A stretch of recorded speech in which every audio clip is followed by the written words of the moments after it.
Well, good afternoon. This is Romy with RC Auto Detail and Carpet Cleaning. All right, today we're going to be working on a Super Duty f350 that came in.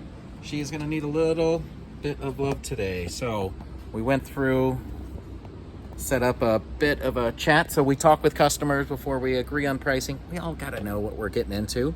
So as you can see here, a little bit of dust, dirt, everything that falls in love with it. So that dirt inside of there is going to cause this to take a little bit longer. Just means we're going to do a couple rounds of dressing in order to get it to set. So the first one's going to be like a cleaning it using a tornado. We'll go through another set of dressing.